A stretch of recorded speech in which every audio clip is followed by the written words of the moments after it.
Tell me, Socrates, what is porn? Why, Bill and Ted, is it not the pictures of naked people I see painted on jars that make my pee hard? A true and good answer, Socrates. But do not other things make our peepees hard? And is it necessarily drawings? What if one could write stories about people having sex? And what if one day one could film people having sex and then other people could watch them on the screen? Whatever those things are. Well, Bill and Ted, that is getting too anachronistically modern for me. But if you ask me, I think that's pretty lit. So the question you are asking of me is, what is the essence of porn? Well, I think I already answered that question. But I can't be sure, until I see the worlds of the forms and see the platonic form of porn. The real question, Socrates, is do women enjoy sex? Well, Bill and Ted, the answer is obvious. Of course not. Hello friends, I know that today's video isn't quite about Marvel movies or cinema or whatever. I don't even know if there's anything you actually expect of me, but that's what I think about what this channel used to be about, so this is going to be something a little bit different, but I hope you'll enjoy it anyway for what it is, let's say. The Amazon and Channel 4 anthology series, Electric Dreams, based on Philip K. Dick stories. Sometimes it's called Philip K. Dick's Electric Dreams, I think. I'll say that. It doesn't matter what it's called. It's not a great show, but it does have some good moments to it. In the episode called, quote-unquote, Real Life, a cop living in the near future of Chicago has a generally untroubled, happy life with her lesbian wife. She starts using a machine to dream the life of a troubled man in present-day Chicago, George. And that guy suffered a trauma in the past, and he lives sort of a hollow life. As she uses the device more and more, it is revealed that Sarah is the real person, and George is the dream. You know, it's one of those classic, ooh, who's dreaming the dream sort of situations. But at the end of the episode, this is the interesting part, she loses herself in the dream, because living in a flawed, imperfect world shaped by pain and trauma is more real or more plausible than living a life where you don't have problems. That idea of wanting to punish ourselves and feeling that we deserve pain even when we don't has stuck with me, even though the rest of the anthology isn't all that memorable. Why would she choose that life? She wanted to be punished. For her sins. Real and imagined. Surviving. Being happy. So anyways, let's talk about porn. And sex addiction. And a lot of other stuff too. I generally make it one of my life goals to not do what the Nazis do and not like what the Nazis like, which is why it grabbed my attention that I read that, again, this might be apocryphal, and I don't know if it's actually true, but I read online somewhere that the Nazis tried to crack down on masturbation when they're in power. And in fact, even if that specific anecdote isn't true, a lot of people don't want you to masturbate. If you're a male in the United States who has been circumcised, chances are, unless you're Jewish, it's probably because your parents did it, because somebody in the 50s thought that you would masturbate less if they snipped that little bit of flesh off. That was a thing. Kellogg's cornflakes were invented because, I don't know why, but for some weird reason, Kellogg's thought that bland food would keep you from beating your meat or ringing the devil's doorbell if you're a female, or have that genitalia. Which is why the present day movements of stuff like No Nut November is so interesting to me. I thought that the whole No Nut November thing was a complete joke until my sophomore year in college, my roommate actually attempted it. I remember he complained to his friends all the time about how he was getting so horny, and he was getting in, and he was almost giving in constantly. He was like, it's hard to describe what my feelings are about this, because if you are getting so distracted by not doing it that it's disrupting your everyday activities, then why not just do it? Like, relax, it's not that big a deal. He even put a sign in our room, half jokingly, that said no nut zone on it, Which presents the question, at least to me, why is it that so many people are determined so strongly to deny themselves the simple pleasures of life? Well, the obvious answer, and the inner answer that I'm going to pursue in this video, is that prejudices against sex, against bodily pleasure, and male sexuality go all the way to the roots of Western culture. And that last one might make you scratch your head a bit, because that's a big thesis, but I promise I'll get back to it. For now, I just want to concentrate on the modern anti-porn movement for a second. Along with the Nazis, some of the loudest voices on the modern anti-porn movement are the Mormons.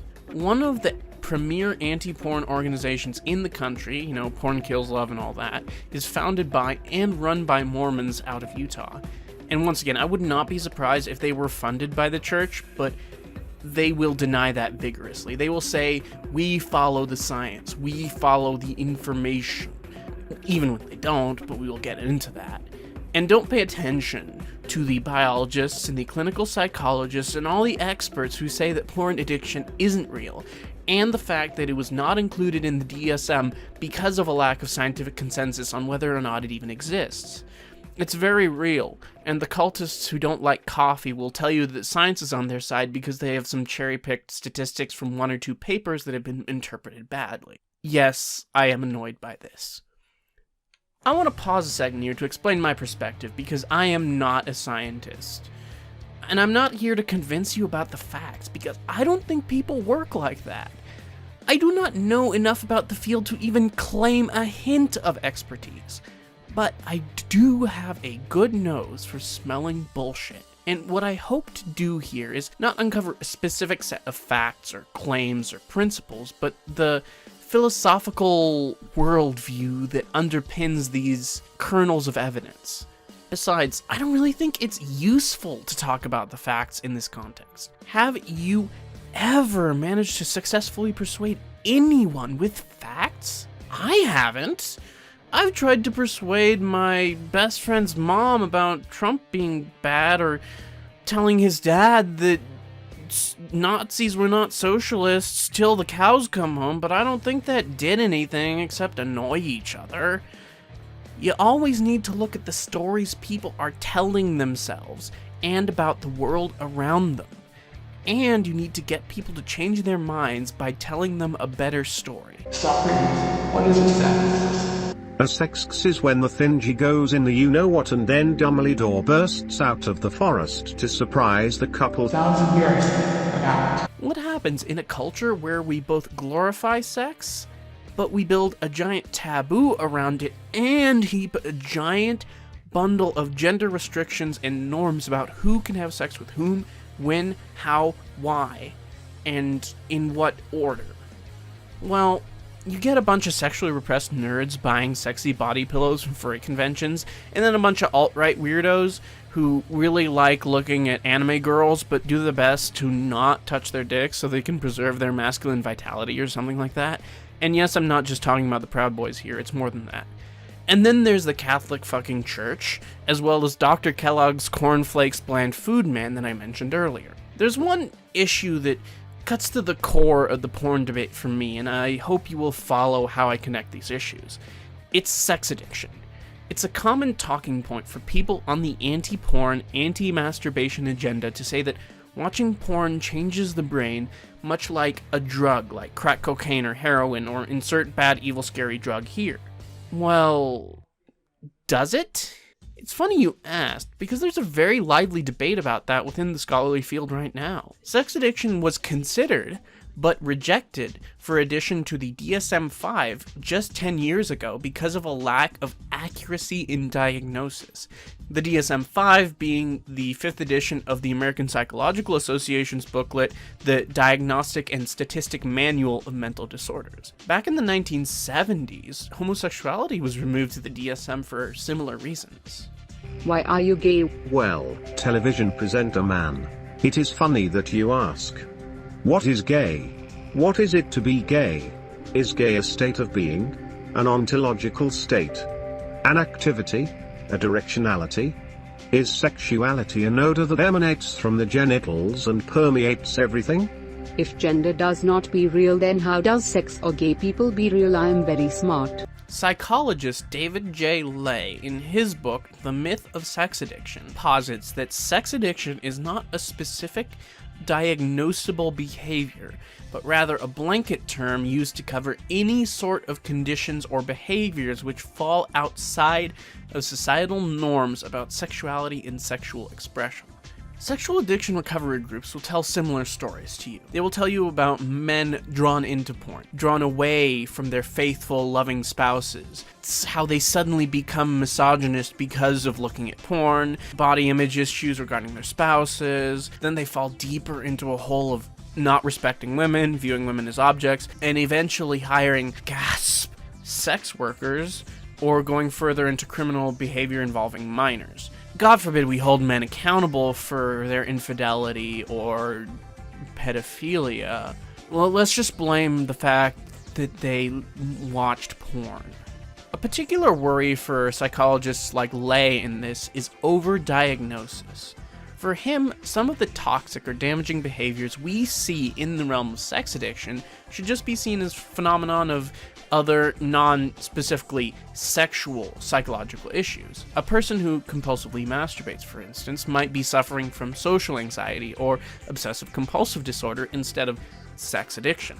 One of the famous studies that is used to argue, for example, that excessive porn leads to erectile dysfunction, which is a surprisingly common talking point in the anti-porn movement for some reason, was a study done not on normal healthy males, but a group of veterans. Do we really need to blame the porn for those issues? Or do we need to view it as a manifestation of PTSD that disrupts normal sexual functioning? Psychologists have, for many years, as Thomas Zaz put it in his critique of the field, been the guardians of traditional morality, especially when it comes to issues around sex, like homosexuality, or sex addiction, if we're going to use that term, which is a little bit problematic. Psychologists simply took social norms and assumed whatever behavior was outside of their social norms was a pathology. Psychologists genuinely thought that they were helping people by trying to pathologize their behavior. But there comes a point when you have to ask if the behavior we deem pathological is really that harmful. You see, there's a lot of people who like to say that science is this, like, objective, neutral thing, and that the facts inevitably lead to the truth. And I'm sorry to tell you this, but your 6th grade teacher fucking lied to you about that. That's right, Mrs. Thompson, I know what you did. You lied. Bill and Ted, tell me, for I am a poor Socratic fool. I do not know these modern inventions of yours. What is a science? Good question, Socrates. Let me hand it over to Kid Cudi here to explain the truth. This is a most enlightening question, Socrates. Well, modern philosophers are very much not in agreement on this issue.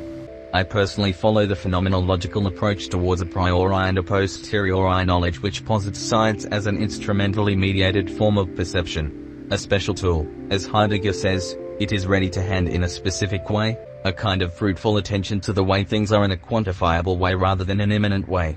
Hey, Kid Cudi wasn't Heidegger and Nazi, why yes he was, but let's not talk about that right now. What the fuck is science anyways? Well, basically, in my personal opinion, it's just an intellectual attitude that you assume in order to make a certain type of observations about the world.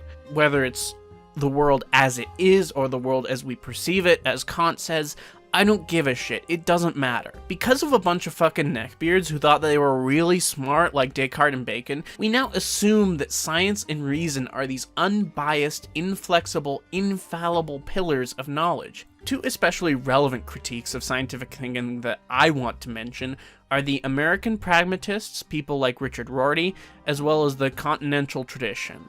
Somebody like Martin Heidegger, who, yes, he was a Nazi, but let's not talk about that because it's not relevant, took a view of human perception where we are beings in time and in situation, and where the world is to us as tools in a workshop.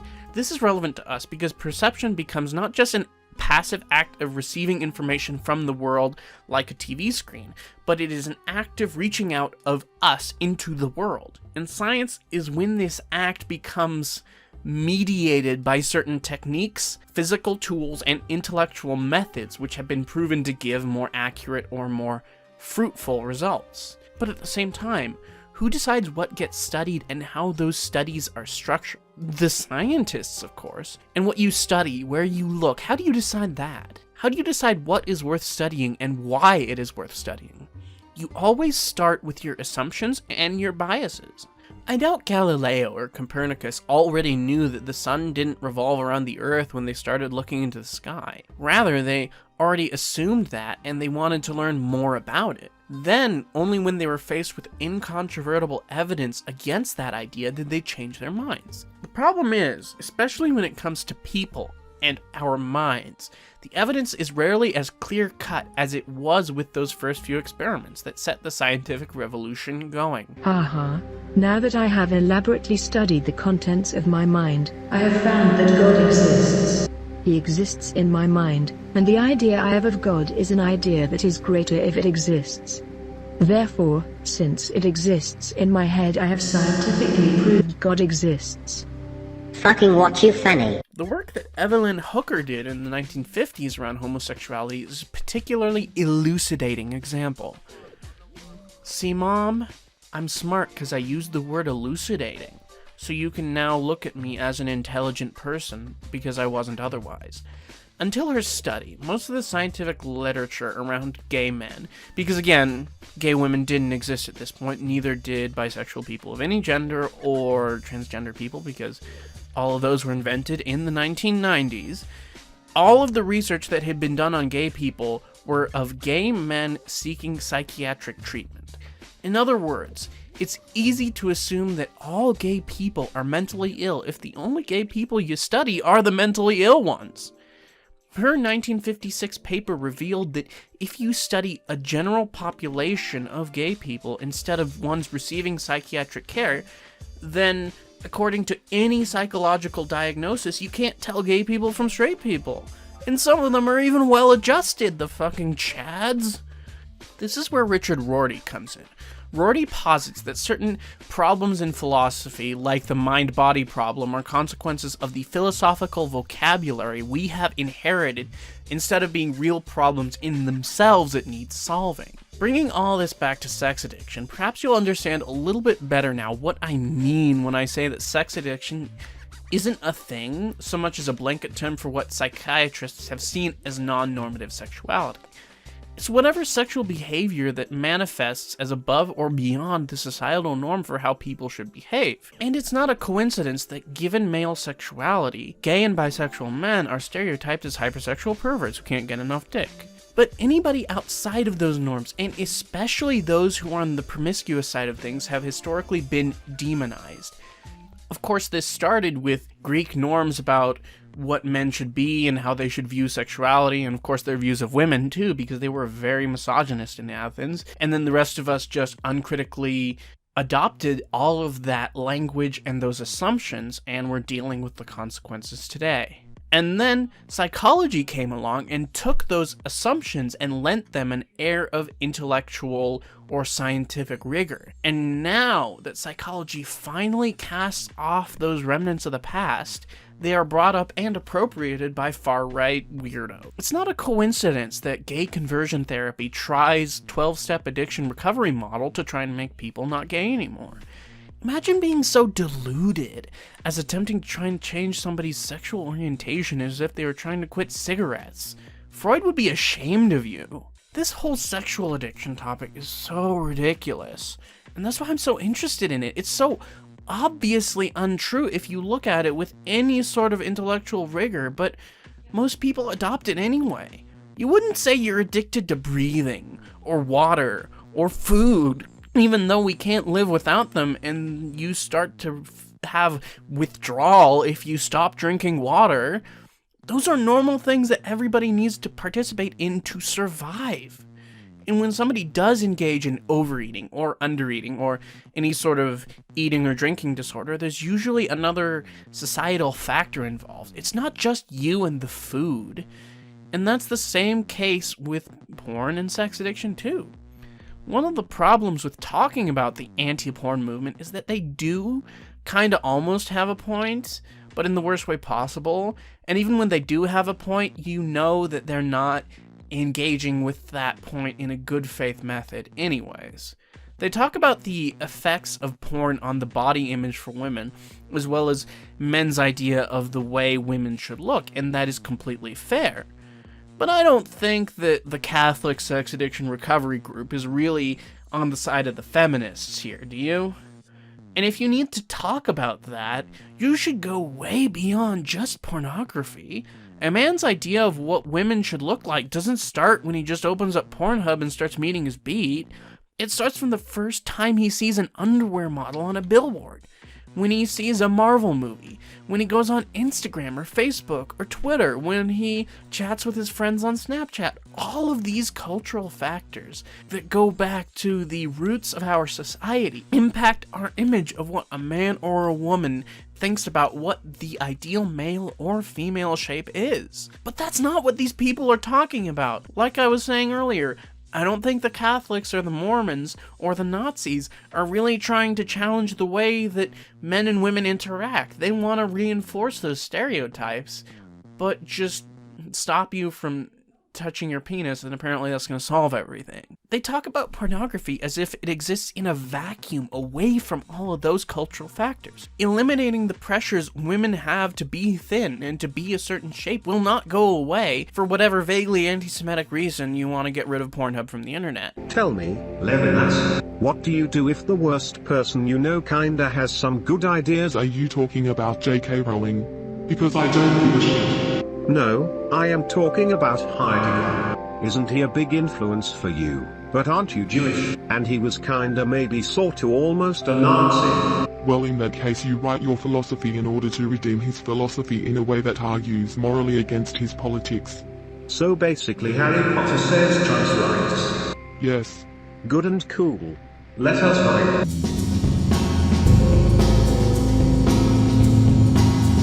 So when I talk about Nazis, what I mean is that it's time to acknowledge the real political angle of what's going on here. There's a lot of people who don't think that telling people to abstain from porn is enough. There's a lot of people who want to ban porn. They want to criminalize it. They want to throw sex workers in jail. They want to throw porn stars in jail. There's a lot of conspiracy theories going around that say the porn industry and Pornhub, or insert bad person here that for some reason owns and distributes all naked people having sex, is vaguely, possibly, maybe Jewish, but they won't say Jewish because they will deny they're anti-Semitic while they make obviously anti-Semitic memes, and of course the poor centrists will believe them because they are simple and naive.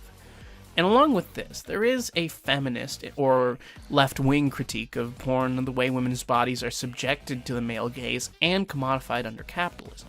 But that's not what I'm talking about here. To talk about that would muddy the waters in an already complicated video, but check out this instructional video to find out more. So you want to learn about sex work? Whether it is porn stars, prostitutes, cam stars, people who draw dirty pictures, let's just say that it's complicated. That's right, Mr. Instructional Voice Man. Throughout our adventures in history, we have discovered all kinds of people making money from selling sex of various kinds. And the one thing we as villains have learned is that some like it and some do it out of necessity just like any other job. And the view of work as inherently exploitative does not exclude these people enjoying or taking pride in their work. Or not. But we should be excellent to them anyways.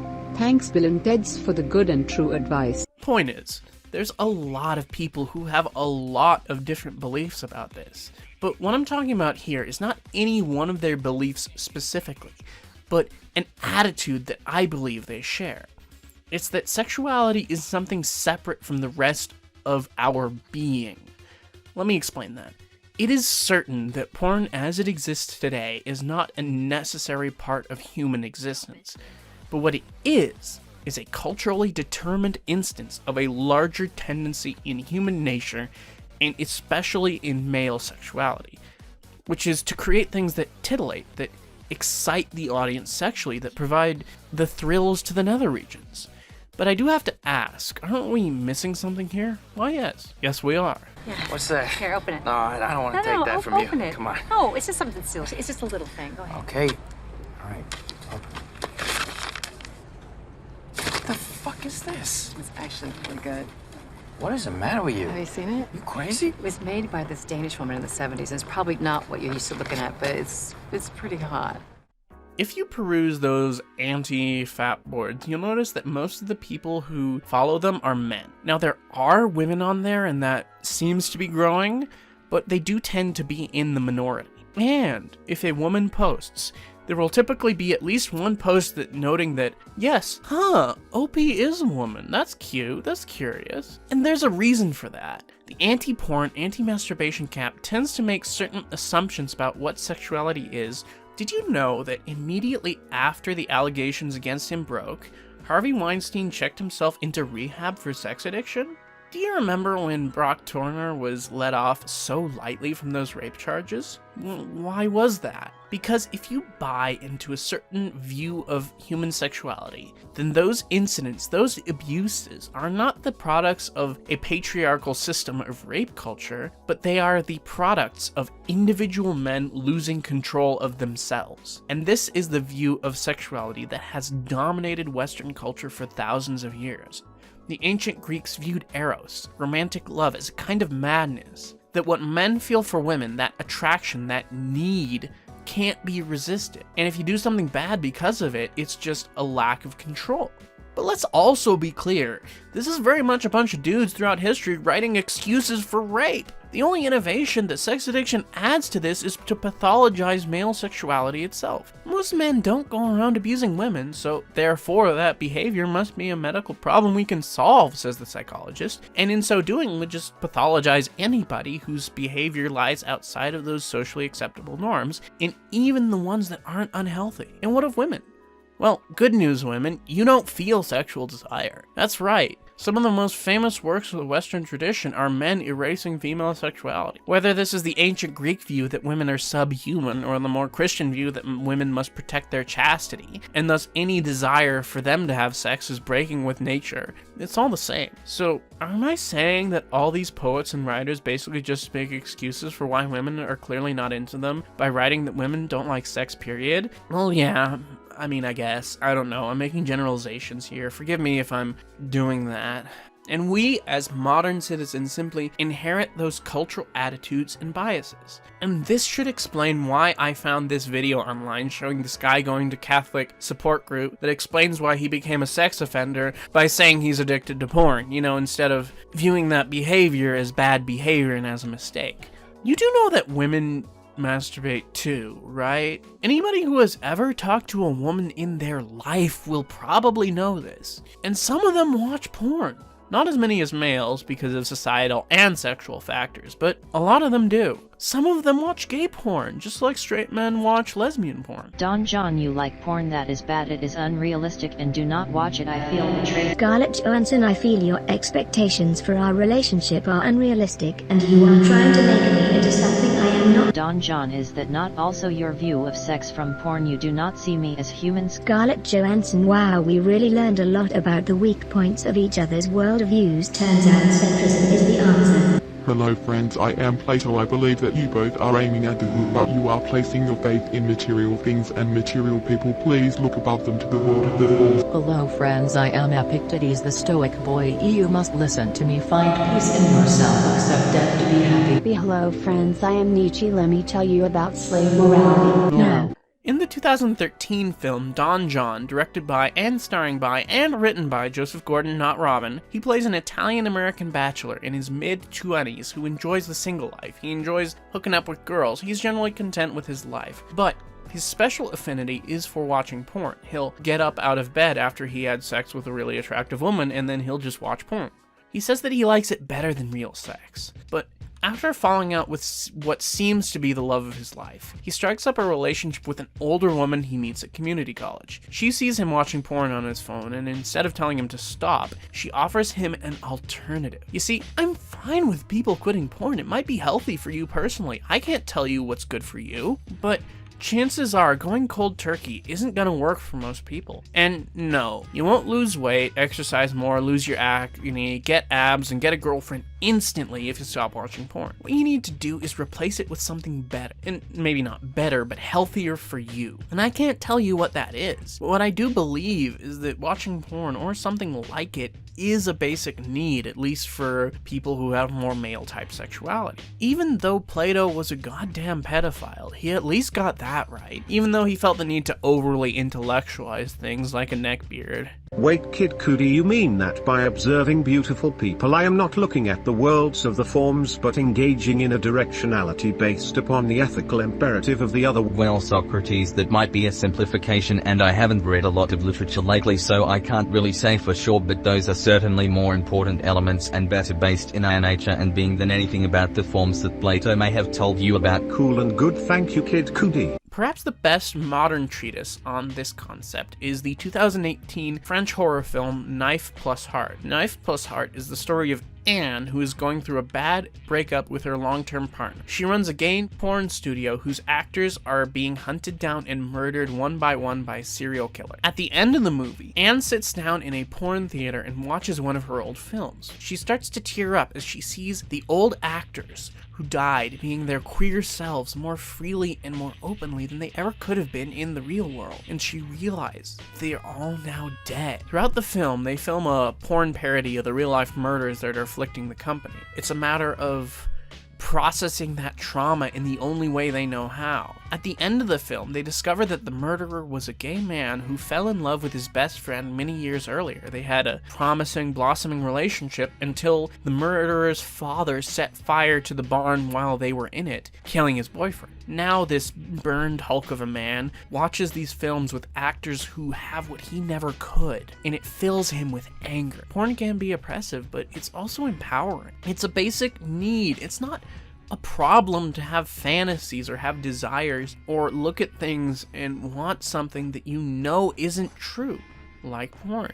We don't need to get rid of this, we just need to have a more healthy, more equitable way of looking at it, expressing it, and yes, producing it. But of course, Bill and Fred, they went to fantasy because reality was out of their reach. So the girl from that lesbian horror movie wasted away in front of the mirror of hers watching porn like many other people. How lame do your deepest desires of your heart have to be that the only thing that appears in the mirror is other people having sex? Well, you see, Bill and Ted, it is a metaphor for yet is pretty lame.